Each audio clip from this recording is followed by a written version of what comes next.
নমস্কার, আপনারা দেখছেন আজ বাংলা 24 নিউজ ইউটিউব চ্যানেল। জানাবো আজকে বাছাই করা কিছু গুরুত্বপূর্ণ খবর। প্রধান খবরগুলি দেখার আগে খবরের শুরুতেই দেখে নিন আজকের হেডলাইন্স।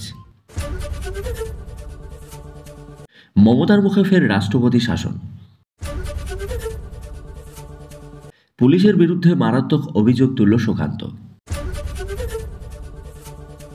দুর্ঘটনার কবলে বেঙ্গালুরু কামাখ্যা এক্সপ্রেস।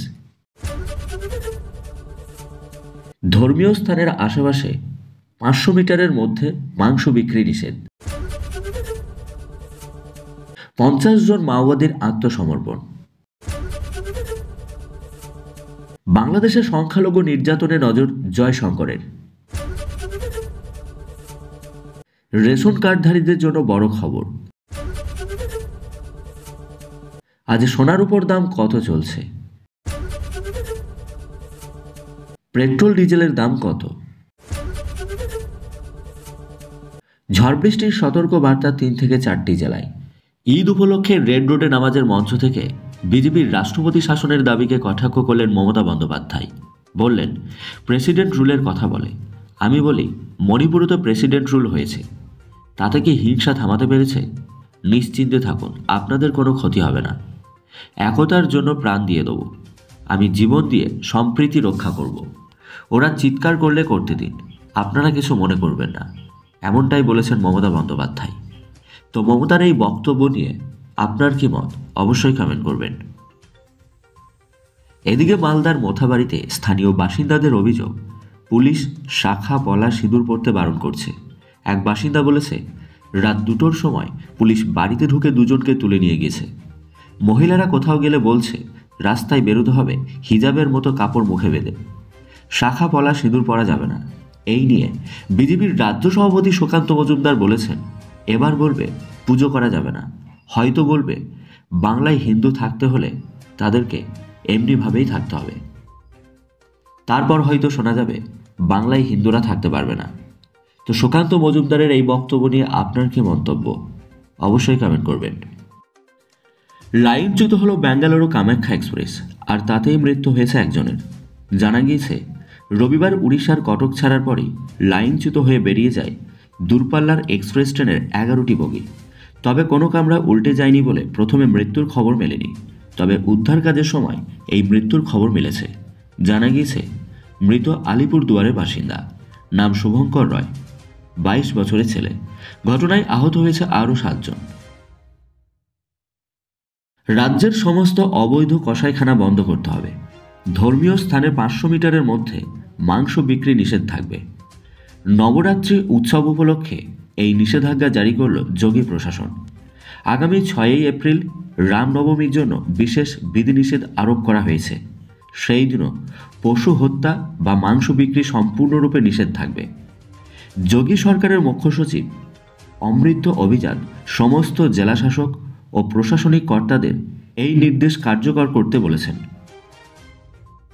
পিএম নরেন্দ্র মোদী সফরের কয়েক ঘন্টার আগেই ছত্তিশগড়ের বিজাপুর জেলায় একসঙ্গে আত্মসমর্পণ করেছেন 50 জন মাওবাদী।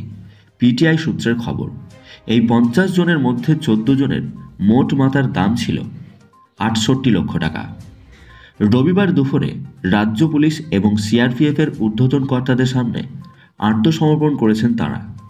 অস্ত্র ফিরিয়ে মূল ধারায় ফেরার জন্য তাদের সকলেরই পুনর্বাসনের ব্যবস্থা করা হবে বলে জানিয়েছে পুলিশ। বাংলাদেশের সংখ্যালঘু নির্যাতন নিয়ে ফের একবার সংসদে কড়া কথা বললেন ভারতের বিদেশমন্ত্রী এস জয়শঙ্কর। জয়শঙ্কর জানিয়েছেন, গত বছর অর্থাৎ 2024 সালে বাংলাদেশের সংখ্যালঘু হিন্দুদের ওপরে হামলার ঘটনা ঘটেছে প্রায় 2400টি। চলতি বছরে এখনও পর্যন্ত সংখ্যাটা 72। পাকিস্তানের মতো সেখানকার এই পরিস্থিতিতে আমরা নজর রাখছি। ওদেশের বিদেশ মন্ত্রীর সঙ্গে কথা বলা হয়েছে, এটা ভারত সরকারের উদ্বেগের কারণ, এমনটাই জানিয়েছেন এস জয়শঙ্কর।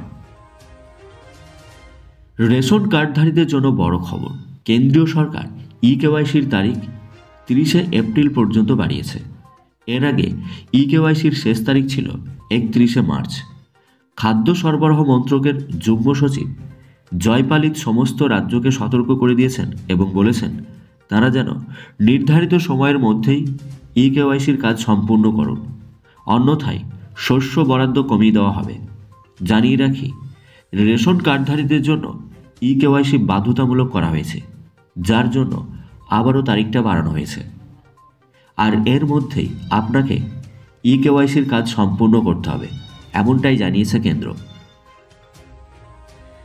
এদিকে মার্চ মাসে সর্বকালের রেকর্ড ছুঁয়েছে সোনার দাম। তবে মাসের শেষে মহার্ঘ হলুদ ধাতুর দরের মিলল সামান্য স্বস্তি, আবারও কমল সোনার দাম। যদিও উৎসবের মরশুমে সোনা এখনও মধ্যবিত্তের নাগালের বাইরে। এক নজরে দেখে নিন আজকে সোনা এবং রূপোর দাম কত চলছে। কলকাতায় 10 গ্রাম 22 ক্যারেটের সোনার দাম 83,590 টাকা। 10 গ্রাম 24 ক্যারেটের সোনার দাম 91,190 টাকা। দিল্লিতে 10 গ্রাম 22 ক্যারেটের সোনার দাম 83,740 টাকা। 10 গ্রাম 24 ক্যারেটের সোনার দাম 91,340 টাকা। মুম্বাইয়ে 10 গ্রাম 22 ক্যারেটের সোনার দাম 83,590 টাকা। 10 গ্রাম 24 ক্যারেটের সোনার দাম 91,190 টাকা। আহমেদাবাদে 10 গ্রাম 22 ক্যারেটের সোনার দাম 83,640 টাকা। 10 গ্রাম 24 ক্যারেটের সোনার দাম 91,240 টাকা।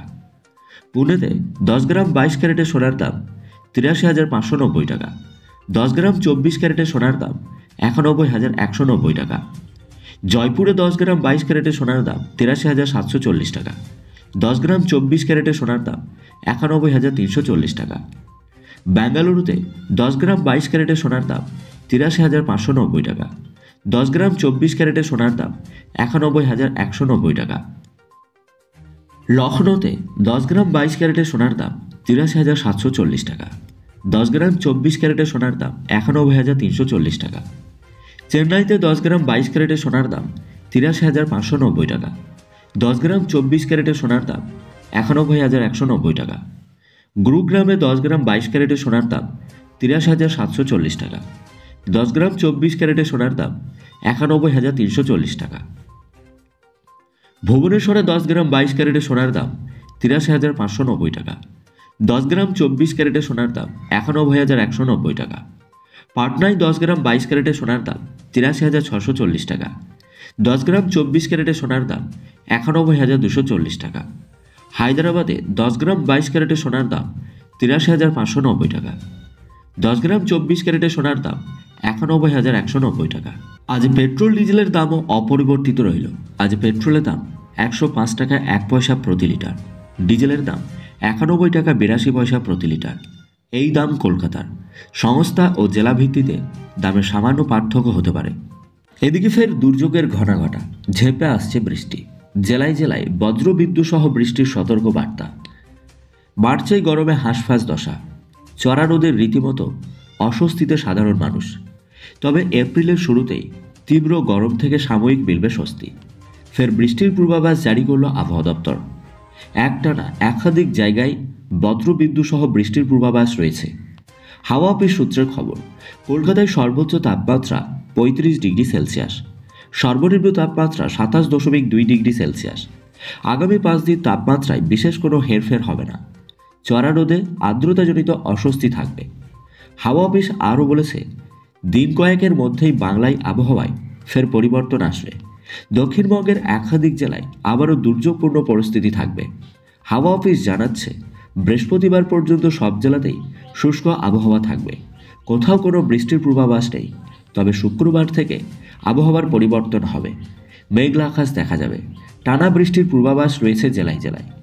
হাওয়া অফিস বলছে, বজ্রবিদ্যুৎ সহ বৃষ্টির পূর্বাভাস রয়েছে পূর্ব ও পশ্চিম মেদিনীপুর, ঝাড়গ্রাম, পুরুলিয়া, বাঁকুড়া এইসব জেলাগুলিতে। শনিবার দক্ষিণ 24 পরগনা, পূর্ব মেদিনীপুর, পশ্চিম মেদিনীপুর এবং ঝাড়গ্রাম জেলাতে বৃষ্টিপাত চলবে। এই 4টি জেলাতে বজ্রবিদ্যুৎ সহ বৃষ্টির সতর্ক বার্তা রয়েছে। অন্যদিকে উত্তরবঙ্গের জেলাগুলিতে মনোরম পরিবেশ থাকবে। আগামী 7 দিনে কোথাও কোনো বৃষ্টির পূর্বাভাস নেই, এমনটাই বলছেন আবহাওয়াবিদরা। দক্ষিণবঙ্গের কয়েকটি জেলাতে শুক্রবার থেকেই আবহাওয়ার পরিবর্তনের সাথে সাথে বজ্রবিদ্যুৎ সহ বৃষ্টি নামবে টানা 2 থেকে 3 দিন, এমনটাই জানালেন আবহাওয়াবিদরা। হাতে আর মাত্র কয়েকটি ঘন্টা, তারপরই নামবে কালবৈশাখীর ঝড়। ঘন্টায় 30 থেকে 40 কিলোমিটার প্রতি ঘন্টা গতিবেগে দমকা বাতাস বইবে একাধিক জায়গায়। সেই সঙ্গে দু একটি জেলাতে শিলাবৃষ্টির সতর্কবার্তা জারি করেছে আবহাওয়া দপ্তর।